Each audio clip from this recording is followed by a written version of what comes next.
जय श्री ओम नमः सिद्धेभ्यः। जय श्री ओम नमः सिद्धेभ्यः। जय श्री ओम नमः सिद्धेभ्यः।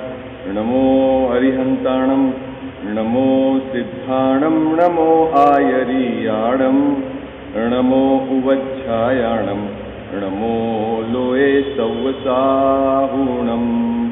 ओंकार बिंदु संयुक्तं नित्यं ध्यायन्ति योगिनः कामदं मोक्षदं चैव। ओंकाराय नमो नमः। मंगलम भगवान वीरो, मंगलम गौतमो गणी, मंगलम कुंद कुंदाद्यो, जैन धर्मोस्तु मंगलम। सर्वमंगल मांगल्यम सर्वकल्याणकारकम, प्रधानं सर्वधर्माणां, जैनं जयतु शासनं, जैनं जयतु शासनं, जैनं जयतु शासनं। नमः श्री समयसाराय स्वानुभूत्या चकासते चित्स्वभावाय भावाय सर्वभावान्तरे छिदे। मिथ्या भाव अभावते जो प्रगटे निज भाव, सो जयवंत रहो सदा यही मोक्ष उपाय। सर्वज्ञ शासन जयवंत वर्ते, निर्ग्रंथ शासन जयवंत वर्ते। यही भाव अविच्छिन्न मन में रहता है, सर्वज्ञ शासन जयवंत वर्ते, निर्ग्रंथ शासन जयवंत वर्ते। जय बोलो देव शास्त्र गुरु की।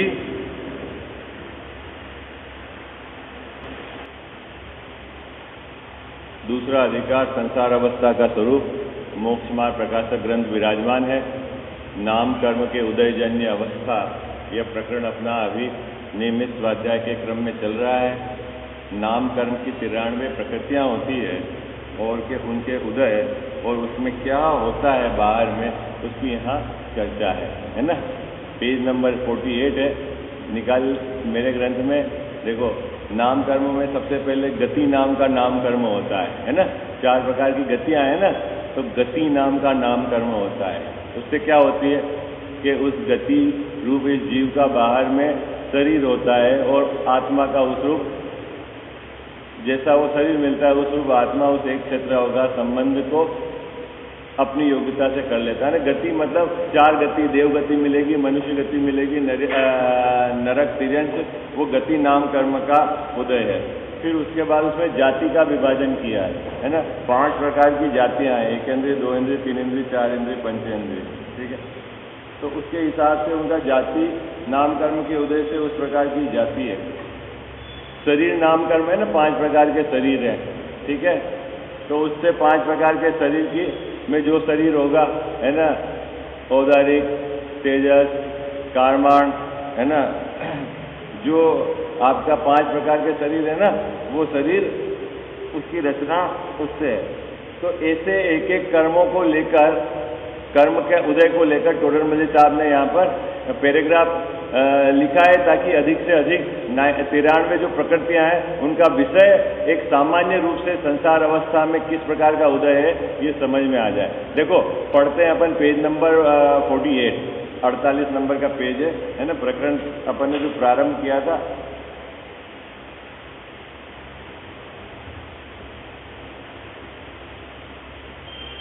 तथा नाम कर्म से यह जीव मनुष्य आदि गतियों को प्राप्त होता है। तो ये गति नाम का नाम कर्म हो गया है ना साहु जी। क्या हो गया? गति नाम का नाम कर्म। उस पर्याय रूप अपनी अवस्था होती है, वहाँ त्रस स्थावर आदि विशेष उत्पन्न होते हैं तथा वहाँ एकेंद्रीय आदि जाति को धारण करता है। तो ये जाति नाम का नाम कर्म हो गया है ना। 5 प्रकार की जातियां हैं, 1 इंद्रिय, 2 इंद्रिय, 3 इंद्रिय, 4, ठीक है। इस जाति के उदय को और मति ज्ञानावर्ण के क्षयोपम को निमित्त नैमित्तिक संबंध है। ठीक है, जैसा क्षयोपम हो वैसी जाति प्राप्त करता है ना, जाति के साथ और मति ज्ञानावर्ण का जो निमित्त नैमित्तिक संबंध, तथा शरीरों का संबंध होता है। शरीरों का संबंध है ना बहुवाची, शरीरों का संबंध मतलब 5 प्रकार के शरीर है, उसमें से जो जो शरीर रहते हैं वो शरीर का संबंध इस जीव को होता है। तो ये शरीर नाम का जो नाम कर्म है बाबूजी, इसकी बात हो गई। बात पकड़ में आ रही है आपको?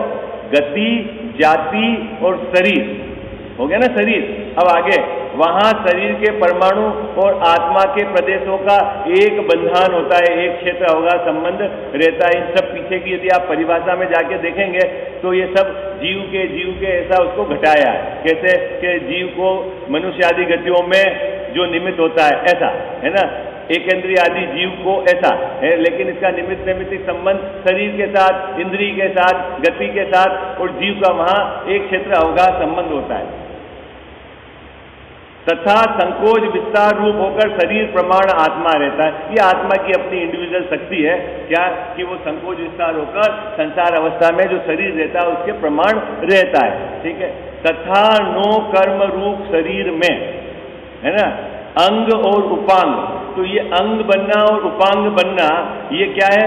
अंग उपांग नाम का जो नाम कर्म है ना, वहां उसका निमित्त है ना। अंग हाथ पैर मुख्य है और उपांग है ये उंगली है, नाक है। तो अंग और उपांग बनना वो किसके आधार से है? तो यहाँ निमित्त कारण क्या बताया बाबूजी? अंग उपांगादिक है ना। और एक ये जो शब्द लिखा है ना, योग्य स्थान प्रमाण सहित होता है ना, ये निर्माण नाम का नाम कर्म है। क्या है? निर्माण नाम का नाम कर्म है, उसके निमित्त से रचना होती है। किसकी रचना होती है? अंग और उपांग की, है ना, शरीर के अंदर। बात देखना, इसको खोजना आप, इसमें आप ढूंढोगे तो 93 प्रकृतियां पूरी इसमें ना नाम कर्म की आपको मिल जाएगी। ठीक है, अभी ये जरूर पार्ट विचारणीय हो सकता है कि जो अंग बनते हैं, उपांग बनते हैं, उनके प्रमाण को निर्धारित जो निर्माण करता है उसको कौन कौन इफेक्ट है या किस किस के साथ निमित्त नैमित्तिक संबंध है, जो वो अलग बात है। लेकिन रचना करना मतलब उसके अंग का स्थान और उसका प्रमाण, वो निर्माण नाम का जो नाम कर्म है उसके आधार से होता है। किसके आधार से होता है? निर्माण नाम का जो नाम कर्म है उसमें शरीर का जो अंग है उसका स्थान और उसका प्रमाण। अब उसके स्थान और प्रमाण को निमित्त, तो वो गति भी है, वो जाति भी है, वो संस्थान भी है, वो सबका इनका मिलके जो इफेक्ट आता है। जैसे अब मनुष्य गति का नाम कर्म का उदय है, तो अब मनुष्य गति है, तो जो अंग और उपांग बनेंगे वो किस प्रकार के बनेंगे बाबूजी? है, फिर शरीर किस प्रकार का होगा मनुष्य गति में, है ना भाई? जो शरीर मिलेगा वो इस प्रकार। अभी 5 इंद्रिय जाती है तो इंद्रियां का निर्माण, वो मनुष्य का भी 5 इंद्रिय है, संगी है, तो 5 इंद्रियां बनेगी और मन। लेकिन जो निर्माण है ना, कंस्ट्रक्शन, वो निर्माण नाम का नाम कर्म के समझ में आगे। वो जैसे मकान बनाते हैं ना, मकान बनाते हैं तो आपको चौड़ी दीवार रखनी है कि पतली दीवार रखनी है, कितनी ऊंचाई पे खिड़की रखनी है, इसको डोमिनेट करने वाले तो है घर वाला हो सकता है, इंजीनियर हो सकता है। लेकिन जो निर्माण करता है ना, कंस्ट्रक्शन के ईंट के ऊपर ईंट रखना है और कैसे रखना है, वो जो बनाता है वो निर्माण करने वाला है ना, शिल्पी, कारीगर। तो ऐसे ही नाम कर्म जो है उसमें निर्माण नाम का जो नाम कर्म है उससे क्या होता है? क्या होता है? अंग उपांग, उसका है ना स्थान और प्रमाण, है ना, कितने फैलेंगे, है ना, वो तय करता है। अभी इसको डोमिनेट करने वाला पार्ट आप उसको संस्थान के साथ, कि 6 प्रकार का संस्थान है, ठीक है। अब आपका नैग्रोथ परिमंडल संस्थान है, तो ऊपर का जो भाग रहेगा शरीर के नाभि के ऊपर का, वो बड़ा रहता है और नीचे वाला छोटा रहता है। तो वो उसको डोमिनेंट, उसके साथ निमित्त नैमित्तिक संबंध हो कि इस प्रकार का संस्थान का उदय हो, लेकिन निर्माण के ऊपर के अंग का प्रमाण ज्यादा होगा, वो निर्माण नाम का नाम कर्म करेगा। ऐसे ही आप गति में घटाना, ऐसे ही आप जाति में घटाना, क्योंकि आपस में जब तक आप सब नहीं मिलाएंगे ना, तब तक ये बहुत नाम कर्म की सभी प्रकृतियों को बिठाना बहुत मुश्किल है। चलें आगे, क्या क्या बात, कौन कौन से नाम कर्म हो गए इसमें अभी तक अपन ने जो पढ़े? गति, जाति, शरीर, अंग उपांग और निर्माण। निर्माण वाला क्या लिखा हुआ है यहाँ पे? निर्माण वाले नाम कर्म में देखो धवला का में है ना, वो ले आए निर्माण के संबंध में क्या लिखा हुआ है ना।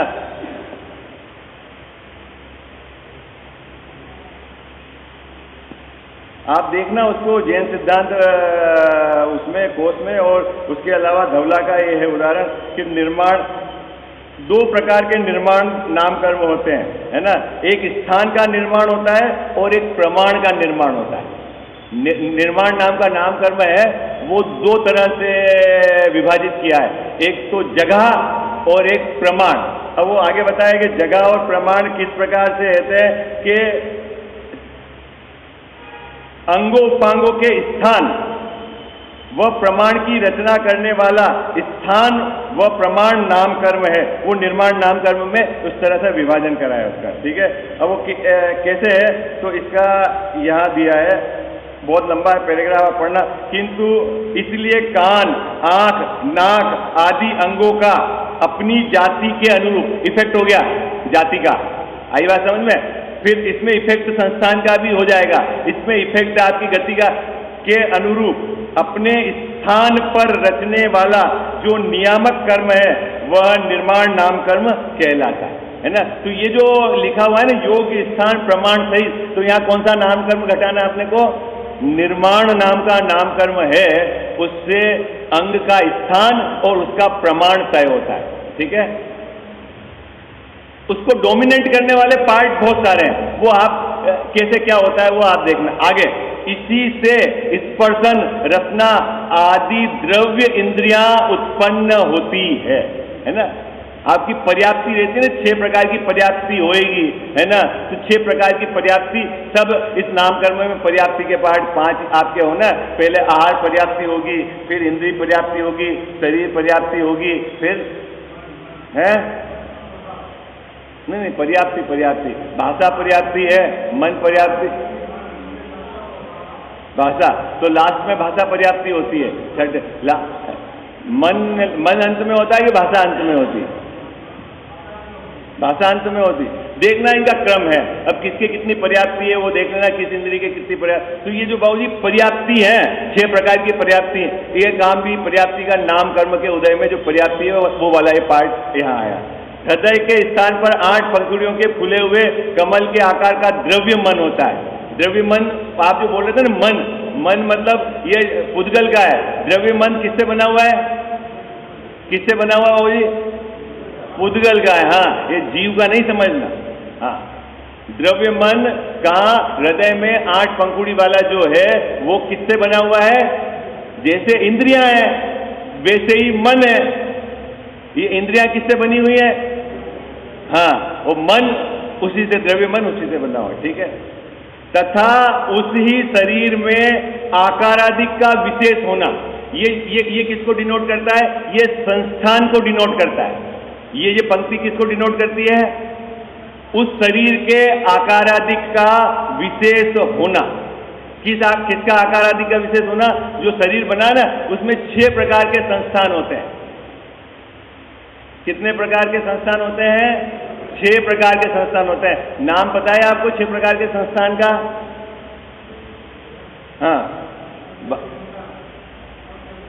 हाँ, समचतुरस्र संस्थान, हाँ, नैग्रोध परिमंडल संस्थान, स्वाति संस्थान, हाँ, कुब्बज, हाँ, वामन संस्थान, हुंडक संस्थान। 6 प्रकार के संस्थान। ये किसको डिनोट करते हैं? जो शरीर की रचना हुई है उसके आकारादिक के आधार से इनको बांटा है। समचतुरस्र मतलब जैसे एक सुंदर कोई शिल्पी ने बनाया है ना। और ऐसा भी है बाबूजी, समचतुरस्र का ये जो प्रतिमा बनती है ना, तीर्थंकर भगवानों का जो शरीर है समचतुरस्र, लेकिन अभी इसमें मेरे को बहुत सारे कंफ्यूजन है। समचतुरस्र ऐसा भी है जैसे ये प्रतिमा बनी,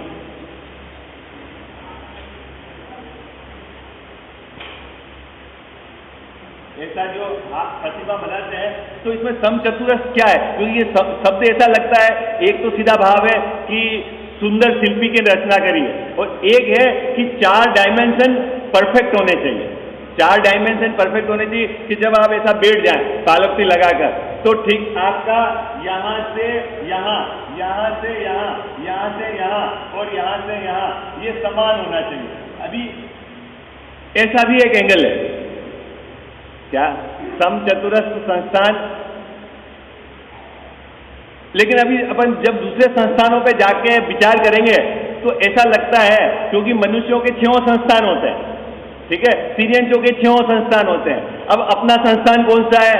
बड़ी कंफ्यूजन वाली बात होगी, क्योंकि जस्ट इसके बाद का जो संस्थान है वो नयग्रोध परिमंडल संस्थान है। नयग्रोध मतलब वट वृक्ष के समान। किसके वट वृक्ष के समान? मतलब नीचे तो रहता है पतला और ऊपर जाके होता है मोटा।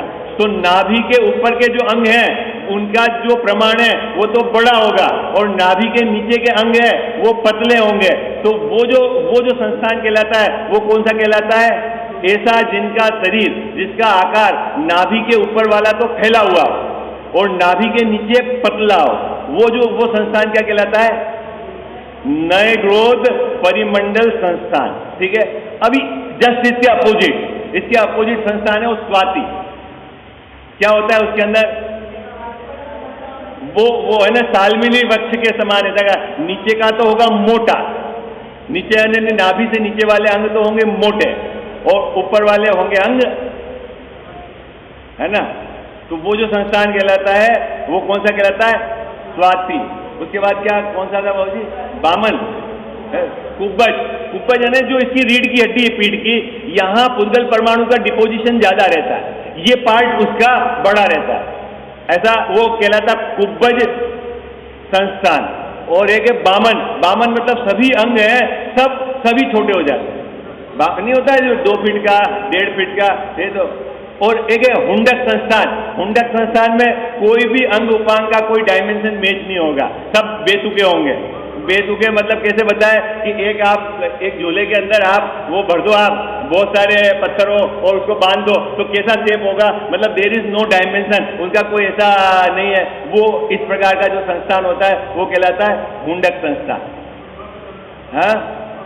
हाँ, मतलब जिसका कोई है नहीं अंग उपांग के कोई वहां। अभी सब में डायमेंशन प्रमाण इफेक्टिव है सभी संस्थान में। देखना, इस संस्थान को छोड़ के जो दूसरे नंबर का संस्थान है उसमें ऊपर वाले अंग मोटे होंगे और नीचे वाले पतले होंगे, है ना, जो दूसरे नंबर का संस्थान है नयग्रोध परिमंडल। तो अब निर्माण नाम का जो नामकर्म है, ठीक है, उसके और इसके कैसे संबंध है कि यदि इस प्रकार का संस्थान होगा तो वहां निर्माण ऊपर अंग का कैसा होगा? ऐसा हो जाएगा। जैसे सेठ जी होंगे वैसे वो मकान बनाएगा कारीगर। आपको बात समझ में आई आपको कि भाई मेरे को खिड़की यहीं ऊंची रखो, तो यहाँ तो वो उसको ऐसे गति, ऐसे जाति, भाई 1 इंद्री 2 इंद्री, 1 इंद्री बनेगी कि 2 इंद्री बनेगी कि 3 इंद्री बनेगी, ये बनाने वाला तो है निर्माण, और डोमिनेंट उसको जो उसके साथ निमित्त संबंध रखने वाला ये जो है, ऐसे अभी सभी में बहुत सारे हैं इसके अंदर पार्ट जो नामकर्म में आप मिलान करेंगे कि बाहर से शरीर सुंदर दिखता, किसका कुरूप, है ना, ऐसा वो भी उसको एक कर्म शरीर के अंदर ही शरीर को समाप्त करने वाले का पैदा होना, है ना, वो एक नामकर्म को धमनियों के अंदर ही कोलेस्ट्रॉल जम जाता है। जमता है कि नहीं जमता है बाबू? धमनियों के अंदर ही कोलेस्ट्रॉल जमता है। ये जो कैंसर होता है क्या होता है? कैंसर क्या है? बीमारी। कैंसर है क्या? बीमारी क्या है कैंसर? अरे सेल स्पीड से बढ़ते हैं बॉडी के अंदर, जिस सेल से ये जीवित रहता है लेकिन उनका बनने की स्पीड ज्यादा हो गई उसको बोलते हैं कैंसर, उसको बोलते हैं कैंसर। मतलब वो शरीर के, तो ये सब नामकरण की जब आप 93 प्रकृतियों को यहाँ घटाओगे ना तो आपको लगभग सभी यहाँ मिल जाएगी कि टोटरमल साहब ने ये जो पैराग्राफ यहाँ लिखा है, आप तसल्ली से शब्द को ढूंढना और उसको वहाँ घटाना। मैं कोशिश नहीं कर पाया कल इसलिए कि मेरे को समय की कमी थी, लेकिन ये इस तरह से आप ढूंढोगे तो मिल जाएगा।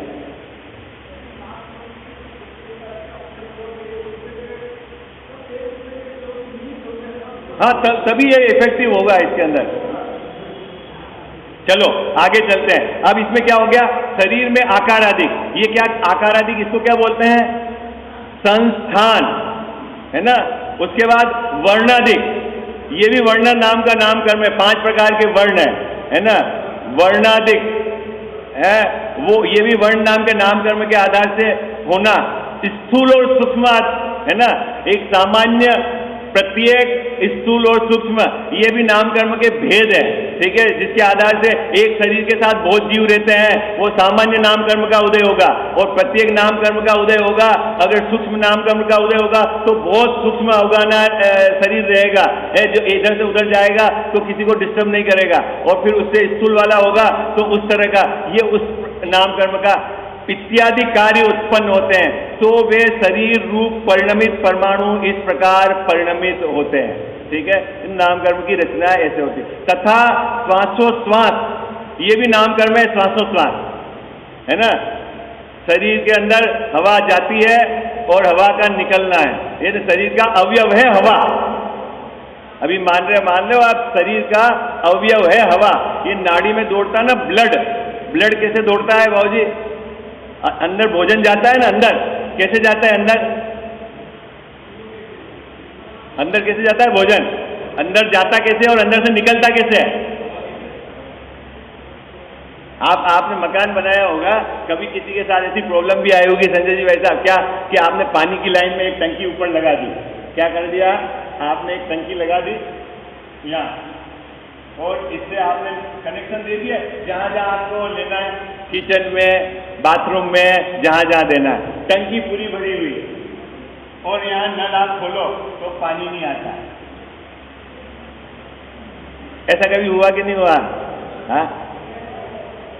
क्या होता है, ये टंकी में पानी भरा हुआ है, ठीक है, और नीचे नल आपने खोल दिया, कहीं भी ऐसी कोई प्रॉब्लम नहीं है कि कोई कचरा है कि जिसके कारण पानी ने पानी को रोक दिया, लेकिन पानी नहीं आता है। क्या होता है उसमें बाबूजी, पता है आपको क्या होता है, बीज के अंदर हवा आ जाती है। आप पंप जब भी पानी को लिफ्ट करते हो ना, पानी को लिफ्ट करते हो, यदि पानी जब जहां से वो कुएं से उठाएगा या जहां से भी लिफ्ट करेगा, यदि बीच में एयर आ जाती, कितनी एयर भैया, कितनी एयर, वो आपका 5 ml 10 ml इंजेक्शन में भरते हो ना, बस इतनी सी एयर यदि कहीं भी लाइन में बीच में है, जैसे इस लाइन में यहाँ भी पानी है और यहाँ भी पानी है, और ये बीच में यदि हवा है, ठीक है, और ये हवा न तो नीचे वाले को इधर जाने देगी और न उधर जाने देगी, ऐसा हो, ये इसको बोलते हैं एयर लॉक हो जाती है। फिर क्या करता है, जब कारीगर इस हवा को निकालता है, क्या निकालता है, जहाँ पाइप काट देता है, और आजकल तो एक तरीका ऐसा भी बनाने लग गया है कि ये जो है ना, आपकी पाइपलाइन को एक ऊपर जाके यहाँ खुली छोड़ देते हैं। जो भी आपकी पानी की पाइपलाइन है, टंकी से इसका लेवल ऊपर ले जाके खुली छोड़ देते हैं, क्या कि हवा ये लॉकिंग हो ही नहीं, एयर आवे ही नहीं, कभी मान लो टंकी खाली हो गई या कुछ हुआ तो ये जाम नहीं हो। ऐसे ही शरीर के अंदर कितनी लंबी आते हैं बाबूजी, भोजन को ले जाना और भोजन को अंदर से बाहर निकालना, ठीक है, प्लस ब्लड को दौड़ना अंदर, सब ये किससे दौड़ता है, नसों में। आप देखो एक एलोपैथी का एक ट्रीटमेंट होता है, वो वात के इफेक्ट को ज्यादा कंसीडर नहीं करता, लेकिन जो आपका आयुर्वेदिक है ना, वो वात इफेक्ट यानी वात का बॉडी में इफेक्ट मानता है, गोला मानता है, वया हवा का इफेक्ट मानता है, यहाँ दर्द, जॉइंट के दर्द, इवन आपके जो भी नसों की प्रॉब्लम, सब में वात के इफेक्ट को वो एक्सेप्ट करता है। अभी मतलब वो तो चिकित्सा करने के तरीका, मुझे ये नहीं समझाना है आपको कि कैसे भी इलाज होता है, मुझे तो ये समझाना है कि श्वासोश्वास यानी जो अंदर गई हवा है ना, और जो शरीर के साथ धमनियों में दौड़ रही, ये शरीर का अवयव है, और श्वासोश्वास नाम के नामकर्म के आधार से होता है। ये है बात, ये श्वासोश्वास है ना, ये वन टाइप ऑफ नामकर्म का होता है, ठीक है। स्वर उत्पन्न होते हैं। अब ये आपको ये लगेगा ये तो भाषा वर्गणा है, बाहर में भाषा वर्गणा के जो परमाणु हैं वो मिलके आवाज उत्पन्न करते हैं, लेकिन बाबूजी आपकी आवाज जो होती है और मेरी आवाज दोनों में अलग अलग है। सब वो होठ जैसा हिलेगा, होठ तो आपके भी हिल रहे हैं और मेरे भी हिल रहे हैं। स्वर होता है ना, एक गधे की आवाज अलग है, एक कोयल की आवाज अलग है, सुस्वर दूसवर, ऐसा इसमें विभाजन किया है। लेकिन क्या है ये नामकर्म की प्रकृति का, आई बात समझ। अभी इस पार्ट को विस्तार से समझाने के लिए टोडरमल साहब ने ये पूरा पैराग्राफ को लिखा है। एक तो श्वासोश्वास किस प्रकार से एक्टिव है और एक आपका स्वर जो उत्पन्न होता है वो किस प्रकार से होता है। इसको देखो आप पढ़ते हैं अपन पैराग्राफ। पहले आप में से कोई पढ़े फिर अपन इसकी चर्चा है। देखो अभी अपन 9:20 पे छोड़ देंगे सुबह शार्प, और आप यदि 8:30 पे आओगे तो मैं 8:30 पे प्रारंभ कर दूंगा। आप 8:35 पे आओगे तो 8:35 पे, है ना। जब तक अपना ये सर्दी नहीं आ जाती तब तक 9:20 पे अपन छोड़ देंगे, है ना। तो आप देख लेना, अगर आपको 5 मिनट का विशेष लाभ लेना है तो 5 मिनट थोड़ा सा आप प्रमाद कम करके जल्दी आ जाना। मैं भी जल्दी आ रहा हूँ। देखो मैं एक्चुअली आपके आधार से, नहीं तो मैं घर पे ही रुक के वहाँ स्वाध्याय करता हूँ, नहीं तो आप अगर 8:30 होगे तो मैं 8:25 पे यहाँ आ जाऊँ, ठीक है। चलो अभी पढ़ना है पैराग्राफ अपने को।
ठीक है। अभी ये बाबूजी श्वासोश्वास शरीर का अंग कैसे है, अभी इस पैराग्राफ में ये बताया। आगे स्वर वाला जो भाग है वो कैसे है शरीर का अंग, वो अगले पैराग्राफ में बताया, है ना। देखो मैं पढ़ता हूँ, ग्रंथ सब साथ में रखना, आपको भी पता तो चलेगा कि देखो कितनी बारीकी से कैसे अंदर की एक्टिविटी है और किस तरह का चलता है ना। तथा श्वासोच्छ्वास और स्वर उत्पन्न होते हैं, वे भी पुद्गल के पिंड है। पुद्गल के पिंड है ना। नाम कर्म से जो भी चीज बाहर में मिलेगी वो सब क्या है, और शरीर से एक बंधान रूप है। किसके साथ एक बंधान रूप है, शरीर से एक बंधान रूप है ना। एक बंधान है ना, इसमें एक संघात नाम का नाम कर्म आता है। संघात है ना, जो परमाणु मिलते हैं उसको बांधता है, संघात। संघात आप देखना नामकर्म में जाके इसका आएगा। अभी क्या है, वो 93 है और वो मुझे रिकॉल नहीं है और मैं उसको देख के आ भी नहीं पाया, है ना। आप ढूंढोगे तो मिलेगा संघात नाम का एक नामकर्म, ठीक है। इसमें भी आत्मा के प्रदेश व्याप्त हैं। किसमें व्याप्त हैं भाई, शरीर के अंदर तो व्याप्त हैं, लेकिन अभी बात किसकी चल रही है, श्वासोश्वास। किसकी बात चल रही है, श्वासोश्वास। उसमें भी आत्मा के प्रदेश व्याप्त है, वहां श्वासोश्वास तो पवन है। अब श्वासोश्वास किसको कहते हैं, हवा।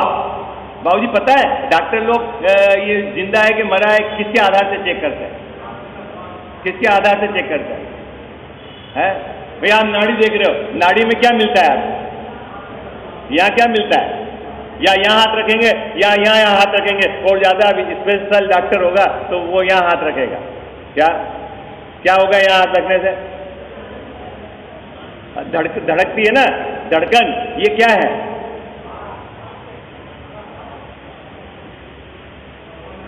पवन है। पवन क्या है, वहां श्वासोच्छ्वास तो पवन है।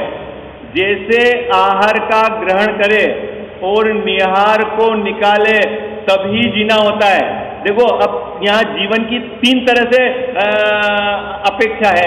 एक तो अपन ने पहली अपेक्षा क्या पढ़ी कि आयु कर्म के आधार से जीवन है, आयु अगर खत्म खेल खत्म। अभी यहाँ दूसरी बात और आ गई, भोजन, आहार का ग्रहण होना और आहार का निकलना। ग्रहण आहार अभी किनके निहार होता है नहीं होता है, अभी उसकी अभी चर्चा नहीं है। यहाँ तो आहार का ग्रहण करें और निहार को निकाले तभी जीना होता है। ये दूसरा पक्ष। अब तीसरा पक्ष, उसी प्रकार सांस को लेना, पवन को लेना और पवन को निकालना, उसी प्रकार बाह्य पवन को ग्रहण करे और अभ्यंतर पवन को निकाले तभी जीवितव्य रहता है? अभी तीन अपेक्षा हो गई। किससे जीवन रहता है? कोई बोलता है भोजन से जीवन चलता है, कोई बोलता है सांसों से जीवन चलता है, कोई बोलता है आयु कर्म के आधार से। अभी तीन अपेक्षा हो गई है?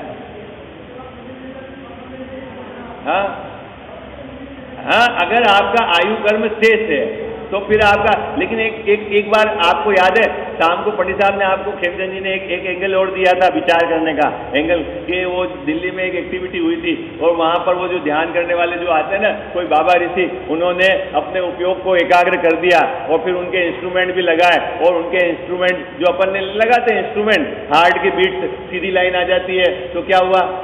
सीधी लाइन आ जाती है, इसका मतलब, अरे बोलो हाँ जी या ना जी, इतना तो समझ गए आप। क्या सीधी लाइन आ गई मतलब गया आदमी, ऐसे ही होता है ना कि भाई साहब आप ले जाओ आप घर इसको, ऐसा ही होगा जब, है ना। तो अब उन्होंने अभी देखना उसके अंदर और विस्तार है, अभी मैं उसकी चर्चा नहीं करूंगा, लेकिन आपने इंस्ट्रूमेंट लगाया, लाइन सीधी आई और जीवन चल रहा है। भाई वो इंस्ट्रूमेंट किसको मेजरमेंट कर रहा है? वो इंस्ट्रूमेंट मेजरमेंट करने का, उसके पास हार्ट है, हार्ट के आधार से चलता है ना। वो यहाँ लगाते हैं ना आपको कि हार्ट को जो 3 ब्लड को ले जाने वाली नलियां हैं और उससे आउटलेट निकलने वाली नलियां, उस पर बाहर के तरफ से ऐसा सिम्टम्स लगाते हैं कि जिससे उसके अंदर के सिंबल इसको मिले और जिसको वो डिजिटल एनालॉग रूप में कन्वर्ट करके आपको फॉर्म में दिखाए कि अंदर क्या चल रहा है। और कुछ नहीं है उसके अंदर, जो आपको ये करते हैं ना एंजियो, उसमें क्या होता है, जो आपके क्या बोलते हैं, नहीं एंजियोग्राफी नहीं, आपकी टीएमटी क्या होती नहीं है, ईसीजी में क्या होता है? ईसीजी में क्या होता है? आपके हार्ट के अंदर जाने वाली वेन, उस पर वो ऊपर से बाहर से एक जेल लगाएंगे जो इंटरनली मूवमेंट को सेंस करता है और उसके साथ ऊपर का एक लगाएंगे कैप, वो क्या करता है, उस सेंस को लेकर इंस्ट्रूमेंट को देता है और वो इंस्ट्रूमेंट क्या करता है कि उसको डिजिटल या एनालॉग, या तो डिजिटल में दिखाएगा या एनालॉग में दिखाएगा, लाइन ऐसा करके दिखाएगा। अब अंदर के अंदर अब प्रश्न ये है कि वहां श्वासोश्वास चल रहा है या नहीं चल रहा है?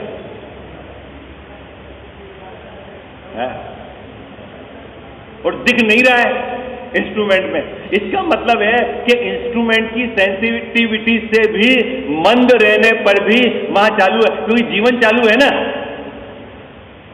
जीवन चालू है ना, आपका जीवन चालू है ना। 10 प्राण का है ना, 5 इंद्रिय, 3 बल, श्वासोश्वास और आयु। तो अभी इस तीनों में मूल पार्ट कहाँ है? यदि आयु कर्म आपका शेष रह गया है तो समझना श्वासोश्वास चल रहा, आहार निहार तो भले ही आपका नहीं हो रहा, लेकिन श्वासोश्वास चल रहा है, क्योंकि इसी के आधार से कहते हैं। लेकिन कभी कभी डॉक्टर को भी पकड़ में नहीं आता है, कभी कभी इंस्ट्रूमेंट के पकड़ में भी नहीं आता है और आयु कर्म शेष है, ठीक है जीवन। आई बात समझ में? ये शरीर का अंग है। अभी ये शरीर का अंग है, हो चेतन का प्राण तो वो चेतन प्राणों से जीव जीता है, इससे कोई लेना देना नहीं है। ये शरीर की तरफ की बात चल रही है। देखो क्या कहते हैं कि जैसे आहार का ग्रहण करे और निहार को निकाले तभी जीना होता है ना। अपने ऐसा होता है ना, आप 1-2 महीना भोजन नहीं करोगे तो मर जाएगा। अब बोलो भले ही ये तो जितना आयु कर्म है उसके आधार से जीवन होता है, भोजन से जीवन नहीं चलता है, लेकिन ये पार्ट भी तो एक है विचारने का है। और फिर श्वासोश्वास तथा भोजन से ही जीवन चलता है, आप श्वासोश्वास बंद कर दो तो उससे भी जीवन नहीं चलता। तो साहब फिर जीवन किससे चलता है? हाँ, तो एक्चुअली क्या है, तीनों अपेक्षा आपको बराबर समझनी पड़ेगी, मिलान करना पड़ेगा। ऐसा नहीं है कि एक तरफ खींच जाना। क्या कहते हैं? ग्रहण करे और अभ्यंतर पवन को निकाले तभी जीवितव्य रहता है, इसीलिए श्वासोश्वास जीवितव्य का कारण है। इस शरीर में जिस प्रकार हाड़ मांस है, है ना। ये जो आपके संघनन, संघनन, ऊपर था संस्थान, ये क्या है, संघनन, हड्डी की ताकत, और उसके ऊपर का जो मांस क्या जिसको बोलते हैं, उसको क्या बोलते हैं, इसमें 6 प्रकार के संघनन होते हैं ना, है ना। व्रज, ऋषभ, नाराज, सहनन, व्रज हड्डी, और उसके ऊपर का जो पट्टा बांधा हुआ वेस्टिन, क्या बोलते हैं इसको, वेस्टर्न वे है वो, और फिर उसके ज्वाइंट करने वाली तीनों चीज यदि ऋषभ की बनी हुई, मतलब व्रज की बनी हो, तो व्रज, ऋषभ, नाराज, सहनन। फिर उसमें जो कैटेगरी है ना, अर्ध नाराज, फिर किलित, ऐसे हो गए, 3 पार्ट के आधार से है ना। तो ये जो है ना, जिस प्रकार हड्डी मांस है, उसी प्रकार वह भी पवन, श्वासोश्वास भी शरीर का हिस्सा है, अंग है। ये बात यहाँ कहना चाहिए। तथा जैसे हस्तादिक कार्य करते हैं, जैसे शरीर के अंग काम करते हैं ना, अंग, हाथ, वैसे ही पवन कार्य करती है। अब क्या कार्य करती है गजावस्था पवन? हाथ तो काम करता हुआ दिखता है ना, ये मैंने देखो उठा लिया, ये मैंने धर दिया, मैंने खाना बना लिया, ये मैंने लिख दिया, ऐसे वो श्वासोश्वास क्या कार्य करता है? ये पवन क्या काम करती है संजय जी भाई साहब? तो यहाँ बता रहे हैं, भोजन को धक्का देके ठेठ अंदर से लेके बाहर तक निकालने का, ब्लड को अंदर में नाड़ी में दौड़ाने का, है ना, ये सब काम कौन करती है? पवन। वो जो आपका हार्ट है ना, वो पंपिंग करता है, कौन हिले उसको पंप कराता है? बोलते हैं ना नेचुरल है, नेचुरल है। क्या नेचुरल है? समय हो गया अपना, है, कल चर्चा कर। अभी देखो क्या इस एंगल से सोचना, वो एंगल तो अपने पास है ही, मार्केट का जो आपका डॉक्टरी की तरफ से, है ना। विशेष चर्चा अपन कल करें।